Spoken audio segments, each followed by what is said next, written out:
Udaipur files से जुड़ी हुई बड़ी खबर आपको बता दें कि दिल्ली हाई कोर्ट ने मरकजी सरकार से कहा कि उदयपुर फाइल्स को लेकर फिर से गौर किया जाए। कन्हैयालाल के मर्डर पर मबनी है ये फिल्म और इसे लेकर अब दिल्ली हाई कोर्ट ने मरकजी सरकार से कहा है कि एक बार फिर गौर किया जाए।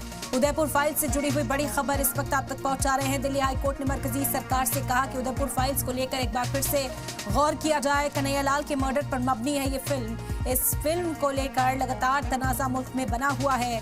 मुस्लिम तंजीमें इस फिल्म पर ऑब्जेक्शन दर्ज करा रही हैं। जमीयत जैसी तंजीमें हाई कोर्ट पहुंची और उसके बाद सुप्रीम कोर्ट का दरवाजा भी इस मामले में खटखटाया गया।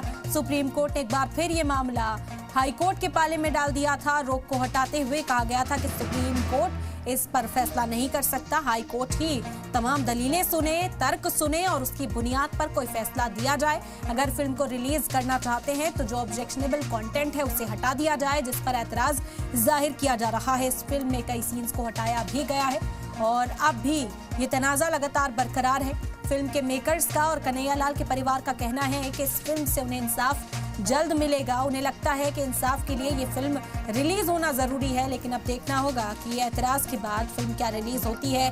दिल्ली हाई कोर्ट इस पर क्या फैसला करता है। फिलहाल दिल्ली हाई कोर्ट ने मरकजी सरकार से कहा है कि एक बार फिर से इस फिल्म पर गौर किया जाए। बता दें कि कन्हैयालाल के मर्डर पर मबनी है फिल्म और इस फिल्म को लेकर एतराज मुस्लिम तबके की ओर से जाहिर किया जा रहा था। इस फिल्म पर इल्जाम लग रहा था कि फिल्म के रिलीज होने के बाद फिरका वाराना तशद्दुद को हवा दी जा सकती है, कई जगहों पर तशद्दुद के हालात बन सकते हैं, तो ऐसे कंटेंट को क्यों रिलीज करना है और उसी पर ऑब्जेक्शन था।